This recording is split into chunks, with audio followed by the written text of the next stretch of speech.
اس لیے میں کہہ رہا ہوں نہ زمین بڑا انعام ہے، نہ آسمان بڑا انعام، نہ سمندر بڑا انعام، نہ مچھلیاں بڑا انعام، نہ دال بھات بڑا انعام۔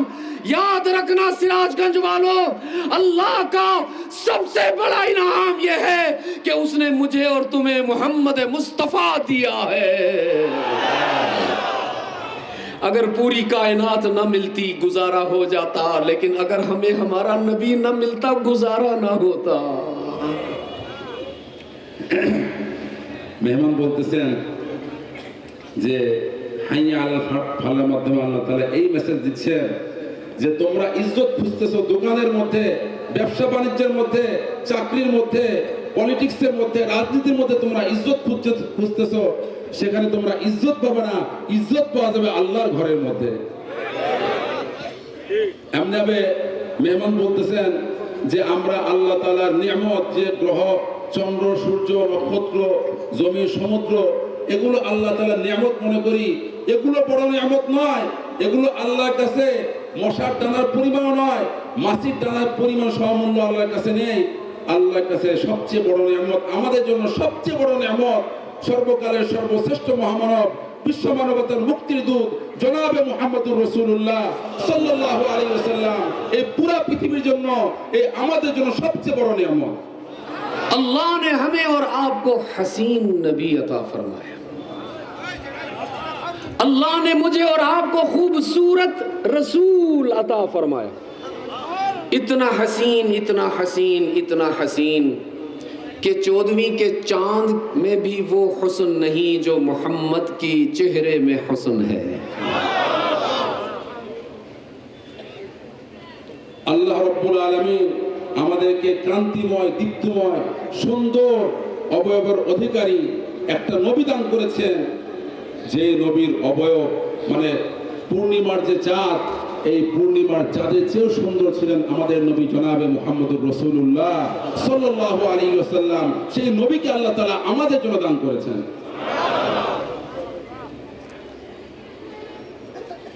ایک مرتبہ جبرائیل حاضر ہوئے، آ کر کہنے لگے اللہ کے محبوب، آج آپ کے سامنے اقرار کرنا چاہتا ہوں، آج آپ کے سامنے دل کی بات کرنا چاہتا ہوں۔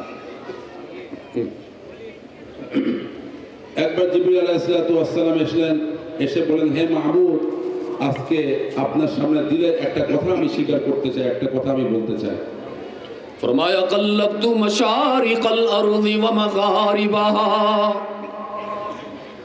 قلبت مشارق الارض ومغاربها۔ اللہ کے محبوب، میں نے پوری کائنات کا کونا کونا چھان مارا ہے، مشرق بھی دیکھ کر آیا ہوں، مغرب سے بھی ہو کر آیا ہوں، شمال کے بھی چکر لگائے ہیں، جنوب سے بھی ہو کر آیا ہوں، ساری کائنات کے حسینوں کو دیکھا میں نے، تمام انبیاء اور رسول کے چہروں کی زیارت کی، لیکن اللہ کے محبوب، اللہ کی قسم کھا کر اعتراف کرنا چاہتا ہوں، لم اجد رجلا افضل انور احسن اشرف اکرم من محمد صلی اللہ علیہ وسلم۔ میں نے آپ سے زیادہ کسی کو حسین نہیں پایا ہے۔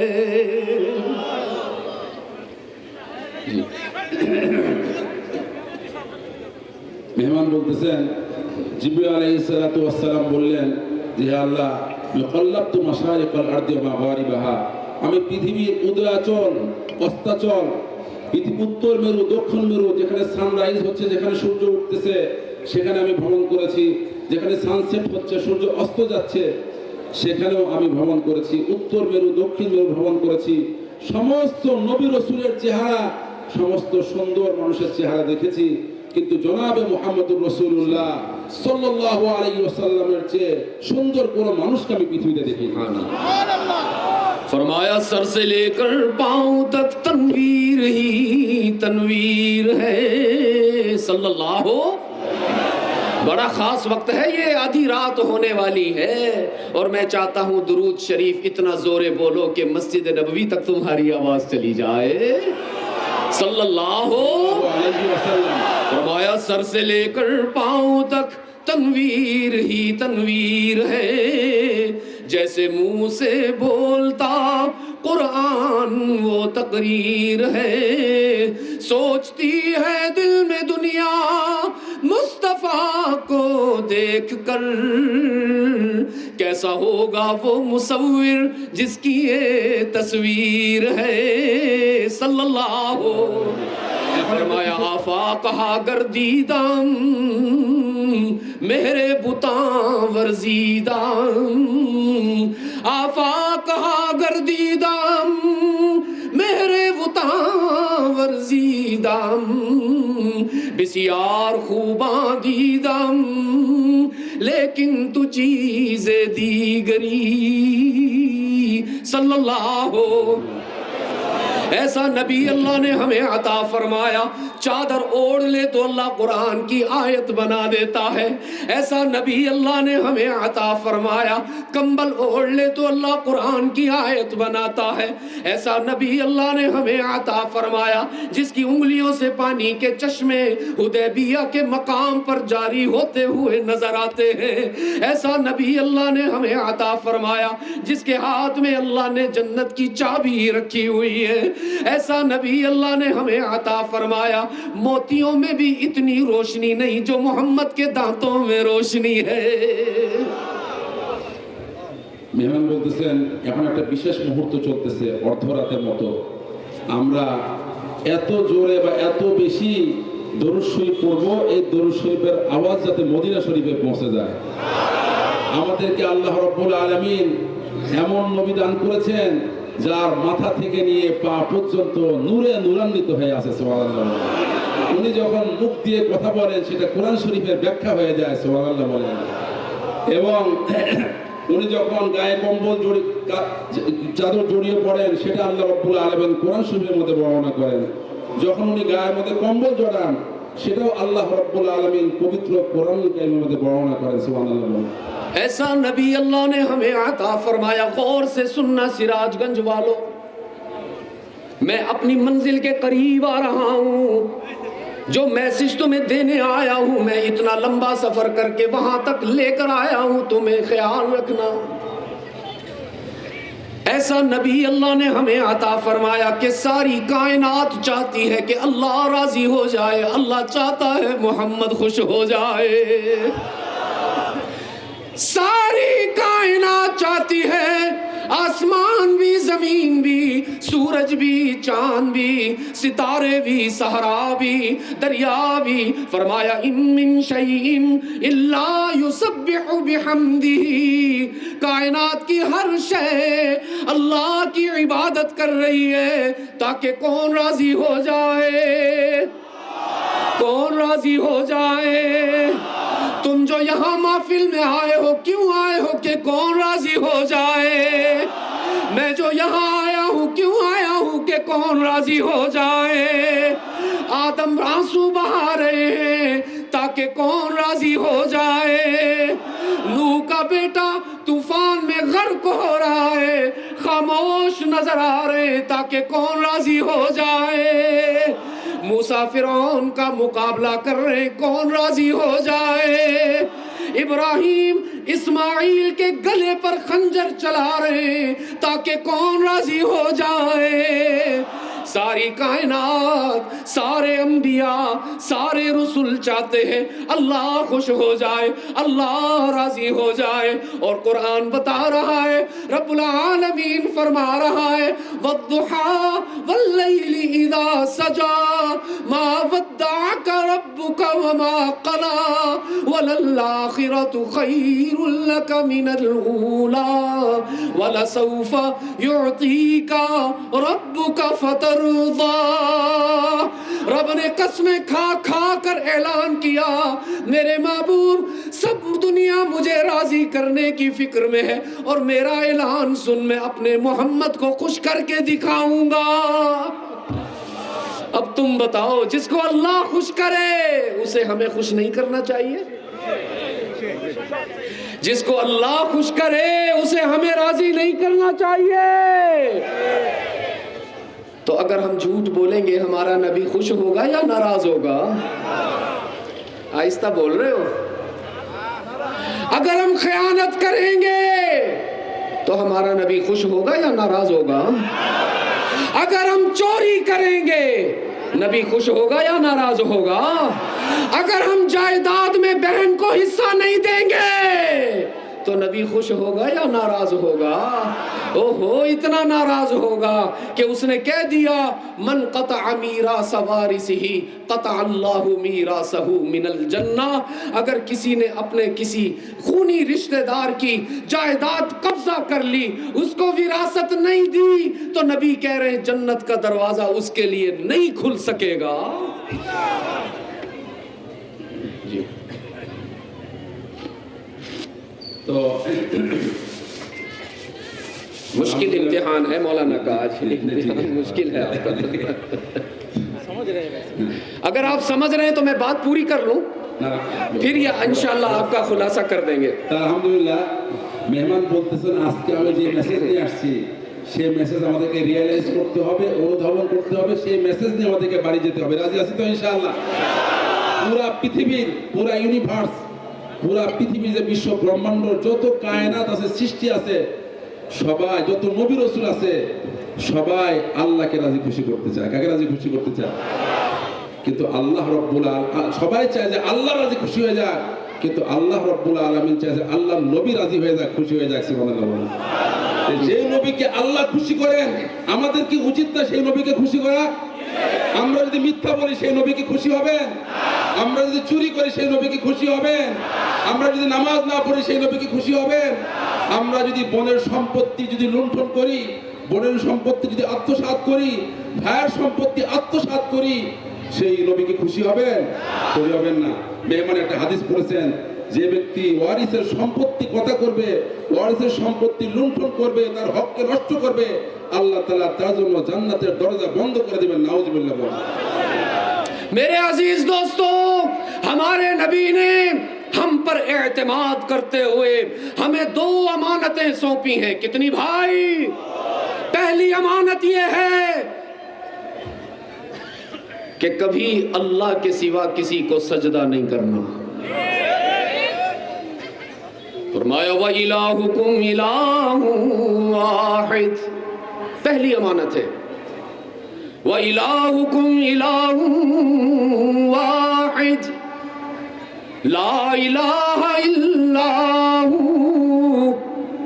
حق تعالی نے فرمایا کوئی اور تمہارا معبود نہیں، کوئی اور تمہارا مسجود نہیں، کوئی اور ہر جگہ موجود نہیں. سراج گنج والوں بتاؤ نا تم سب کا معبود کون ہے؟ تم سب کا مسجود کون ہے؟ ہر جگہ موجود کون ہے؟ مشکلات میں کام آنے والا مشکل کشا کون ہے؟ اپنے روتے ہوئے بندوں کے آنسو اپنے دامن رحمت سے صاف کرنے والا کون ہے؟ اپنے بیمار بندوں کو شفا دینے والا کون ہے؟ رزق عطا کرنے والا کون ہے؟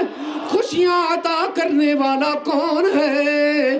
اس لیے وعدہ کرو میرے ساتھ کسی اور کو سجدہ نہیں کرو گے، چاہے بڑی سے بڑی قربانی دینا پڑے، چاہے سینے پر گولی کھانا پڑے، چاہے آگ پر جلنا پڑے، چاہے پھانسی پر لٹکنا پڑے.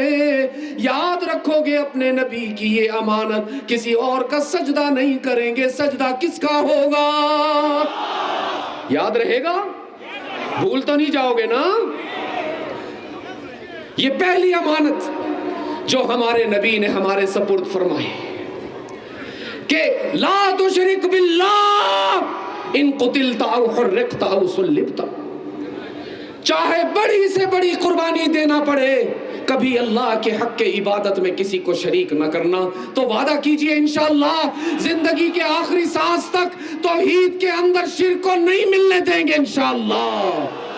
اور دوسری امانت سراج گنج والوں یاد رکھنا، میرے آقا نے دوسری امانت ہمیں یہ دی تھی کہ دیکھنا خیال رکھنا 1400 سال کے بعد قادیانی آئے گا.